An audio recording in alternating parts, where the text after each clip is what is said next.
Et une autre information à vous donner qui passera bien sûr par des échanges avec Monsieur Abou Diomandé. Bonjour Monsieur Diomandé. Bonjour Madame.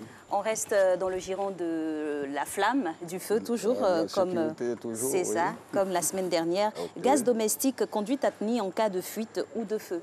Okay. Comment ça se passe? Très bien. D'abord, il y a trois aspects qui se présentent. Il y a d'abord l'entretien sur le gaz domestique à la maison. Vous avez un flexible que vous achetez qui part de la gazinière à la bouteille de gaz. Et ce flexible a une date prescrite là-dessus. Et quand cette date arrive, que ça soit gâté ou pas, il faut changer. Mais beaucoup ne changent pas. Ils laissent jusqu'à ce que ça devienne rigide, où les souris vont bouffer, où il y aura des fissures là-dessus, ce qui va provoquer des fuites. Or, quand le gaz il fuit, il est 10 fois plus dangereux que lorsqu'il enflamme. Okay. Ah. Ouais, parce que quand il fuit, il reste à une hauteur de 30 cm et il essaie de prendre toute la maison. Ah oui, ça propage. Qu'est-ce qu'il faut éviter? Dans un premier temps, s'il se trouve qu'il fait noir dans la cuisine, évitez d'appuyer sur votre interrupteur pour chercher de la lumière. Ok. Ça, c'est un premier cas. Si vous êtes fumeur, arrêtez votre cigarette tout de suite et dites à votre voisin, même dans les rayons, de ne pas fumer. Troisièmement, évitez de claquer la porte. Quatrièmement, si vous avez une torche, vous allumez votre torche d'abord dans le salon ou dehors et vous rentrez avec la lumière. Ne cherchez pas à aller où il y a la fuite en abondante et cherchez à allumer votre cellulaire ou votre torche. Parce que tous ces éléments cités, si vous le faites, la bouteille va exploser. Or, la bouteille B12 que nous avons a un rayon d'une circonférence de 600 mètres carrés en cas d'explosion. Donc, évitez encore, pour les dames surtout, les chaussures castrées. Vous avez des chaussures avec les petits talons qui tapent sur le carreau, là. Ça, c'est pas bon. Qui font cocasse. Voilà, pour les hommes aussi, chaussures castrées, pour ceux qui marchent un peu sur le côté, qui mettent les fers. Ça, il faut éviter.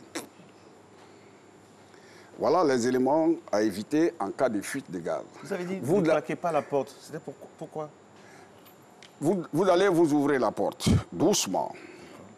En refermant, ne tapez pas. Parce qu'il y en a qui referment avec force. Ça peut faire quoi? Ça peut faire quoi? Oui, ça peut faire exploser. Ah oui, les vibrations. Voilà, les vibrations et les bruits secs. Et évitez même d'aller faire tomber un verre ou une assiette ou quelque chose comme ça dans la cuisine. On ne panique pas. On va tranquillement. Même s'il faut aller pied plat, vous allez pied plat. S'il faut aller en tapette, vous allez en tapette. Tranquillement, vous fermez la bouteille. Une fois que vous avez fermé, vous ouvrez tout ce qui est fenêtre, porte, vous ouvrez tout pour ventiler la maison pendant 30 minutes avant de reprendre. Voilà, en cas de fuite, ce qu'il faut faire. Maintenant, quand la bouteille est en flamme, c'est tellement simple. Ne paniquez pas, comme vous avez l'habitude de le dire. C'est facile à dire. Voilà, facile à dire. Ne pas paniquer. Prenez de l'eau simple. Vous allez vers la bouteille. Ce n'est pas la peine de jeter l'eau avec la peur. Non, non, non, non. Vous allez doucement près de la bouteille. Elle est déjà en flamme, donc elle n'est plus dangereuse que comme si elle était en fuite. Elle est déjà en flamme, donc il n'y a plus de choses. Les flammes, c'est mieux que la fuite. Voilà, les flammes, c'est mieux que la fuite. Là, parce que dans la fuite, il y a beaucoup de choses. Okay.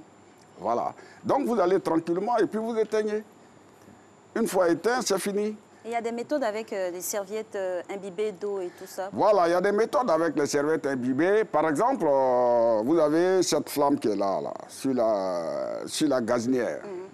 Si vous avez votre poêle au feu et vous avez oublié, vous avez laissé de l'huile et ça a pris feu, vous pouvez aller avec la serviette. Il y a une manière de le faire. Vous mettez la serviette en face, vous allez et puis vous couvrez une serviette mouillée. Une fois que vous couvrez avec ça, ça veut dire que vous avez supprimé un élément dans le combustible et puis c'est tout, c'est éteint. D'accord. Okay. C'est ce qui me plaît chez M. Abou. Quand il parle comme ça, il réussit à nous contaminer avec sa...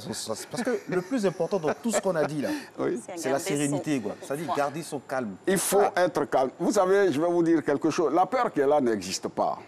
Est-ce qu'un médecin vous a dit un jour que vous avez un organe qu'on appelle la peur? Non. Non, ça n'existe pas. C'est vrai. La peur, on s'installe ça soi-même. C'est immatériel, mais ça existe quand même. Mais la peur, c'est une réaction naturelle hein, de protection. Oui, c'est une de réaction conscience du danger. naturelle, mais qui vient par la chose la plus rapide au monde, qui est la pensée. On imagine toutes sortes de choses. C'est Voilà, vrai. la pensée est la chose la plus rapide. on a fait un peu. On peut faire la démonstration tout de suite où vous habitez, vous êtes assis là, monsieur Marcelin, madame, Non, vous quelqu'un voyez d'autre, déjà quelqu'un la d'autre. porte de votre chambre étant ici. Oui, c'est vrai. Ça, c'est vrai. Voilà. Merci beaucoup, monsieur Abou. C'est toujours un plaisir de bénéficier des conseils, hein, de vos conseils. Et c'est bien pendant le week-end parce que parfois on a des oublis. C'est Et c'est clair. très, très important que vous soyez avec nous. Merci beaucoup Merci à vous. infiniment. La prochaine fois, nous parlerons d'un autre thème très, très important.